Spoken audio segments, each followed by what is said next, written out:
everybody, this is Mr. Rob and welcome back to another episode of the Oakland Athletics franchise here on MLB The Show 24, where today we have reached the All-Star break and we are going to go through the first half of the season, just kind of recap what's happened so far and kind of set the stage for the year to come. Now, it's no secret our Athletics have not gone off to the best start, but I still want to get you guys updated with around the league, know what teams are good and stuff like that. So if you're excited for this one, make sure you drop a like and you subscribe down below, especially if you want more franchise content. And you're going to get a little bit more content this weekend because Saturday, we're actually going to live stream the All-Star game. This is something I usually do in my series just to kind of get you guys more involved and just give us a little live stream we can hang out at. But this Saturday at 11 a.m. Eastern Standard Time, we will be streaming the All-Star game. Now, I'll also go through the Home Run Derby really quickly, but I wanted to just let you guys know that now.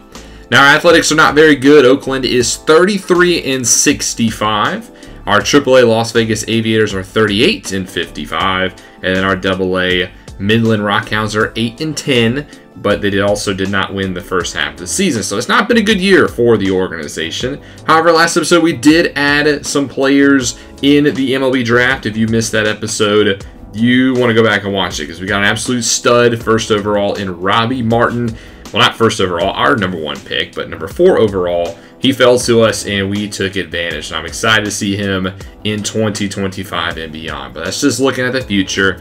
We talked about where we stand this year as well as where the standings are. We'll start off in the AL East, where the Orioles lead the way out there, 57-40. The Yankees are 3.5 behind them at 54-44. The Red Sox about at 500, 49-47, followed by the Blue Jays, who have been one of the more disappointing teams this year at 48-50, and the Tampa Bay Rays 47-49. In the AL Central, it's the Minnesota Twins who lead the way out there. They got a 9-game lead. They're 58-39. The Tigers are second, 1 game above 500, while the Guardians are third. They're a game below 500. And then you got the Royals and then the Chicago White Sox. In the AL West, our division, the Astros lead the way at 56-40, but the Rangers are right behind them with 3 games back. And then it's kind of a drop-off. The Angels at 44-52. The Mariners, who aren't that much better than us, they're 38-60. Then, of course, us in dead last. As well as the wild card, this is right now the Yankees, the Rangers, and the Red Sox, but the Tigers are only half a game back. The Guardians are only a game and a half, and then a couple teams 2 games back. In the National League, the NL East, the Braves lead the way out there, 68-28. It's one of the best teams in baseball. They have a 4-game lead over the Philadelphia Phillies, who are 64-32, followed by the New York Mets, Miami Marlins, and Washington Nationals. NL East, it's the Cardinals leading the way out there, but nobody's really taken control of this division. It's been kind of a disappointment. They're 51-46. The second place team is 500, the Pittsburgh Pirates, and they're only 2.5 back, followed by the Cubs, the Reds, and the Brewers. And then the NL West, it is the Dodgers leading the way 62-35. They have a 6-game lead over the Diamondbacks, and then it's just everybody else. The Padres, the Giants, and the Rockies all struggling. Wild card, the Phillies, Diamondbacks, and Mets have those spots, followed by the Pirates, the Cubs, and then the Reds. Now, where do we stand in terms of like our stats? Because obviously we're the worst team in baseball. We can see that right here. The Nationals are a little bit better than us, but we're dead last in a lot of categories. Batting average, we have a .216 team average. That is by far the worst in baseball. We've struggled to hit the ball consistently, and that's not just in the games that I've played. When I sim games, I feel like a lot of the time I see us with getting shutouts and we have 2 hits. So it's just the team in general. It's not just my play, I promise. As far as runs, we are dead last in that category as well. Hits, I'm assuming, yeah, we're dead last by 100. Home runs, we're dead last, 85. And then basically every offensive category minus stolen bases, we are 11th in that. So when we get on base, we do take advantage. And because Esteury Ruiz is on our team. And then in terms of walks, we don't draw a lot of walks. We're not dead last in that category, though, but we also strike out way more than anybody else. In terms of the pitching side of things, we'll go to ERA. We're not dead last, but we're next to last. We're the worst team in the American League. We had a .492 team ERA. The only team worse than us is our base series rivals in the San Francisco Giants. Saves, we're towards the bottom. Obviously, we don't win a lot of games. We do allow a lot of hits. We do allow a lot of runs, and we do allow a lot of home runs. So basically every category we are not very good at. We're a little bit better at not giving so many free base runners. We're 19th in that category. And then strikeouts, we're tied for 23rd. But that's where we stand in baseball. We'll spend the majority of this episode just looking at our player stats to see kind of how everybody's doing on the team. We'll start off with the position players. We'll go position by position, starting off with the catchers, where our starting catcher this year has been Shea Langoliers, and he's been disappointing. 1.90 ERA, or a batting average, excuse me. He's hit 12 homers, 38 RBIs. His OPS is 655, so it is worse than it was last year. At 26 years old, I was hoping that Shea would kind of take that next step and kind of be one of the offensive leaders of this team, but he's kind of failed to do so far. It's, he's been one of the biggest disappointments for us offensively. The other catcher, Tyler Soderstrom, missed a lot of time with a torn groin, but he came back, and he came back red hot in his first game, if you remember. But, he's kind of cooled off a little bit, hitting 255 on the season, 4 homers, 18 RBIs in 42 games. OPS is way higher than it was last year, so at least he's progressing, and he's a little younger than Shea Langoliers. Right now, Soderstrom is playing DH while Langoliers catches every day. But, they're the 1-2. I was hoping it would kind of be that duo as we get older. And, well, hopefully that continues to be the case. We also carry Carlos Perez on roster. He's probably not going to be around much longer. He's progressing fast, and he just kind of fills some spots when needed. He's not been playing very good. At first base, we have Ryan Noda, who's one of my favorite offensive hitters, and I feel like he's finally starting to maybe put it together a little bit. He's hitting 242, 6 homers, 27 RBIs. He can hit for contact when needed, but he also strikes out a lot. He actually leads the majors in strikeouts. He's already struck out 118 times, which is a lot. He's almost reached where he was last year, and it's, still got 2.5 months to go. OPS a little bit down at 652. I'm hoping he also steps up as that lefty kind of bats. He's got good hitting ratings. His vision is really poor, but the only thing is it is going down, I think, because he is striking out so much. So hopefully, he can turn that around, because I do like Ryan Noda. He's a little bit older at 28, but, he's a guy that I hope can anchor that top of the lineup.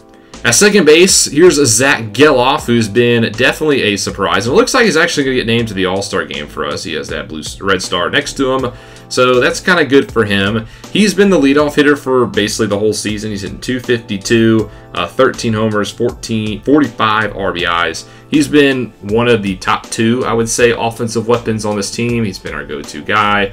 OPS is a little bit down, which a lot of people on this team is down, but, it's 24 years old. As long as he's not regressing, I think that is good for Geloff, and he is definitely progressing as he gets older and older. At third base, this has kind of been a toss-up spot. We've gone back and forth. Abraham Torres started some games there. He came over, in the offseason from the Milwaukee Brewers. It has not been good for him, only hitting $179. He does have 4 home runs in those limited hits, though, but, as a veteran at 27 years old, switch hitter, I know his ratings aren't the best hitting-wise, but, third base has definitely been a weak spot for us. The other guy we have over there is Jordan Diaz, who I think offensively has played a little bit better, and he is improving, which is good at 23 years old. And he is hitting 250 on the season, 3 homers, 12 RBIs. He's had a couple of clutch hits for us. OPS at 707, so it's definitely better than his season last year, where he only played at 90 games. But he's him and Toro have kind of platooned a little bit. Jordan Diaz, I would definitely say, has gotten the majority of at-bats recently, while Toro started at the beginning of the year. But another area we struggle at third base is our defense. Both these guys are not the best defenders, and they've definitely committed their fair share of errors. So hopefully we can clean up that side of the ball. At shortstop, our go-to guy has been Nick Allen, who's not known for his offensive ability, at least against righties. He's more of a defensive whiz, and, well, his contact versus lefties is going up, but his contact versus righties is not really. His defense has been getting better. He's at least hitting above 200 now. He's been hitting below the Mendoza line for a lot of the season, but, at least he's improving it in that regard. He's more of a sure thing at the shortstop position defensively than offensively. And his OPS is up despite his average being down 18 points from where it was last year. So that's a little bit good. At least he's improving a little bit. Levis Diaz is also on roster, a veteran, only hitting 175. I don't think he'll be on the team next year. He's regressing. I would trade him at the trade deadline, but, the way he's playing, I don't think he has any trade value at all. So he'll probably just stick around with the team, kind of be the utility infielder for the rest of the year. Head to the outfield, start off in left field with Seth Brown. He's another guy, kind of like Ryan Noda. He's just been a very interesting case. I feel like he's played better than his average says, but those power and that contact versus lefty numbers are going down fast. And he is already 31 years old, and while his overall isn't going down, that's a little bit concerning. He might turn into more of a platoon player as he gets older into it next season. He's hitting 206, but has already hit 16 home runs on the season with 35 RBIs, so that is definitely towards the top of our team. Him and Rooker have been the best power bats for us. OPS is better than it was last year, but, those ratings going down is a little concerning for me, like I said earlier. And, I'd like to use him in a better role offensively, but, those lefty stats are going down. He's definitely hit good against righties, which is good because, majority pitchers are righties. So he's helped out in that regard, but I'd like to see it get a little bit better than that. As, you can't really see his average versus lefty and righties. I'd love to see that in this menu, but nonetheless. The other left fielder we have is Miguel Andujar, who started the season off pretty well, but has definitely dropped a lot, hitting only 204 on the season. He's 29 years old with deep potential, and he's actually improving his stats, which is kind of cool to see. Andujar could potentially be, another just bench player for us next year. If he continues to at least improve at the age of 30, what's going to be. I know it won't stay like that forever, but, we'll take advantage of what we can. He doesn't have a home run this year, which is a little bit odd because, his power stats aren't, the worst. He's actually, it's in the 40s, but he should at least hit one home run, I would say. But he's kind of also just a corner outfield bench player for us. At center field, we have Esteury Ruiz, who in my opinion has been the biggest disappointment offensively for us. I would have loved to have him at the very top of the order, getting on base, stealing bags. The problem is he hasn't gone on base a lot. He's got a 218 OBP, which is absolutely horrible, hitting 183 on the season. He has 28 stolen bases a year after he had 67, and he led the American League. So if he could just get on base, man, he could just be so much better for this offense, just help us improve. But he's just been the biggest disappointment by far offensively. He can play almost any position. He's only 25 years old. This guy should be a cornerstone for us for the future. Instead, he's losing -5 to contact versus righties, which is horrible. But, hopefully he can turn it around because I have big plans for Ruiz at the top of the lineup. We just haven't been able to showcase that. In right field, we have Brent Rooker, who was our all-star last year and started off the year a house on fire. He was hitting up over 340. He was mashing home runs, and ever since the month of June, it's just like the wheels are completely falling off. He's come all the way back down to 253.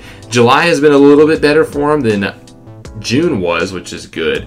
But, he was on pace to hit a ton more home runs than only 15 at this point. He was the rock of the offense. And now it's kind of transitioned to Zach Geloff in that role. But, he's also struck out a ton, 108 strikeouts. He's only behind Ryan Noda in the American League in that category, his teammate. So between the two of them, they've struck up over 200 times. OPS is down than where it was last year as an all-star. So hopefully he can kick it back up a little bit, because Brent Rooker is kind of that power bat to be for a lot of you. You can see the stats hitting-wise. He's a good hitter.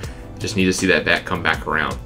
Then we also have the last position player for us is Lawrence Butler. He's a right fielder who's been good, solid depth, I would say. He plays center field when we need him to, when Ruiz just needs a day off. And, I think he's outperformed his ratings. His hitting ratings are not very good. His defensive ratings are okay. And he's hit 242 on the season, so he's improving. He's a lefty bat at only 23 years old, so maybe he does have a future on this team. I don't know if he'll be the starting right fielder for the next couple of years, but, he's definitely going to get more opportunities if he continues to improve. We'll go to the pitching side of things, starting off with the starting pitchers. We'll go in order by who I think is our 1 through 5, and our top pitcher is currently Paul Blackburn right now. He was our ace of our staff to begin the season, and well, he hasn't played like that. He's only 4.66 ERA. It has not been a good year for him. 6-12. I know record doesn't matter, but you got double losses than you do wins. He's just not been playing the best of his ability. Whip is a little bit down. He's not been known to be the highest whip guy. Strikeout numbers is down. Walks is at least down, but his home run numbers are a little bit up, and his FIP is up too. So I'd like to see him come back down and be that ace of the staff, and hopefully be that rock for us. Our best pitcher so far, who's honestly not been very good recently, is Alex Wood. He's gotten his ERA up over 4.11.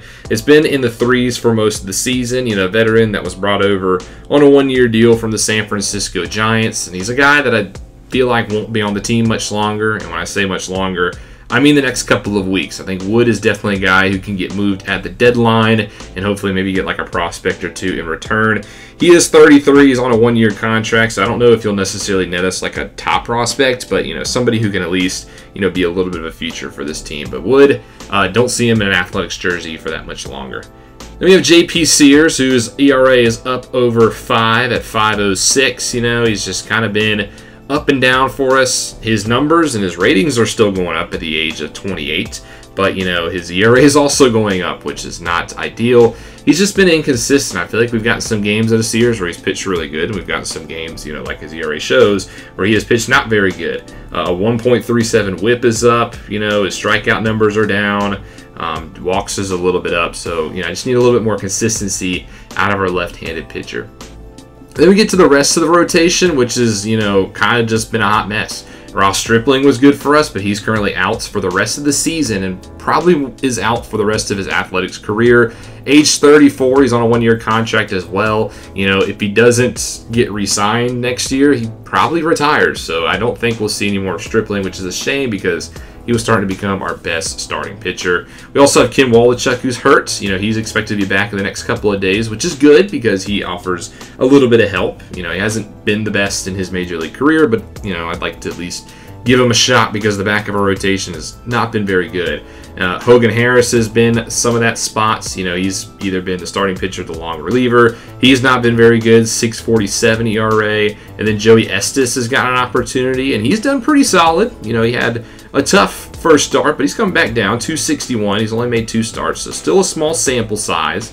But Joey Estes maybe could latch on to the back of the rotation for the rest of the year. Then we get into the relief pitchers, where I would say the guy, we'll go by games appeared, so you can kind of just see, you know, who's, you know, been the most relevant. Trevor Gott has appeared in the most games for us out of the pen. He's definitely been one of our go-to relievers. You see him in a lot of the games that we play. 48 times he's taken them out, a 3.50 ERA. That's pretty solid. You know, our bullpen has also been a train wreck, so it's good to at least have one guy who's playing pretty good. He's also a free agent after this year, so I don't know if he'll be on the team next year. He might even be traded, even for it's like a low-level prospect. We might just keep on to him because, you know, he's such a low overall already. Scott Alexander's been another guy you see come out of the pen a lot. He's the lefty guy, so if it is a lefty part of the organization, we go through Scott Alexander. He's taken probably the biggest ratings hit so far this year. He was like a 71 overall to begin the year. He's down to a 66, and you can see -8, -6 across the board. He is 34 years old, but he is dropping like a rock. Another former San Francisco Giants, you know, his ERA has ballooned recently up to 4.91. He's still my go-to lefty guy just because we don't have so many options. So, you know, if there is a lefty part of the lineup coming up, I usually do turn it over to Scott Alexander. And he's also a free agent after this year, so I don't know if he'll be with the Athletics for more than the next couple of months at best. Mitch Spence has appeared in a lot of games, but we have not pitched with Mitch Spence. He's kind of bad. He's a Rule 5 pickup. If he wasn't a Rule 5 pickup, I would probably have sent him down to at least AAA by now, but, you know, I want to at least keep him on the roster because he is 25 and he is getting better, so maybe he is a future piece. But Mitch Spence, you know, 5.88 ERA, that's not very good. Zach Jackson's up next. He should be our best relief pitcher, but he has not played like it. You know, ERA at the 5s. It was like in the 6s, the 7s, and the 8s to begin the year, so at least he's brought it down, but he's also regressing in a lot of his categories. The only thing improving is his walks per 9, which is his lowest, so it's hard for that to get any worse, but his best categories, his home runs per 9, his Ks per 9, his hits per 9, all dropping, so he's getting older. You know, he's not going to be the best guy in a rotation or in our bullpen for that much longer. I mean, if our best guy in our bullpen is a 74 overall, that's not a good spot. But we are the Oakland Athletics, so we're just trying to make do with what we got. But I need to see better play out of Zach Jackson in the second half of the season. Mason Miller's another guy that I need to see better play out of. You know, 6.14 ERA. He's probably one of our best prospects in the organization. Honestly, probably has more of a role as a starting pitcher, but, you know, Oakland front office did say they want to take it easy on Miller this year as he recovers from an injury last year, so he's been relegated to the bullpen role this year. I was hoping he'd dominate in the bullpen, or at least be good in the bullpen, so next year he could potentially be a rotation guy, but I mean, in his 22 innings pitched this year, he's got a 6.14 ERA, so he's not even showing that he can do good in small sample sizes, so can we trust him to be a rotation guy in the future? Time will have to tell.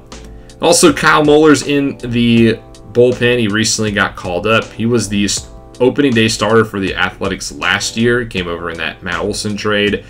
He's been better this year. He's played 9 games. We did see his first start, and it went pretty well, 2.63 ERA. So if you continue in that category, then hey, we'll definitely take what we can see out of Moeller, but small sample size.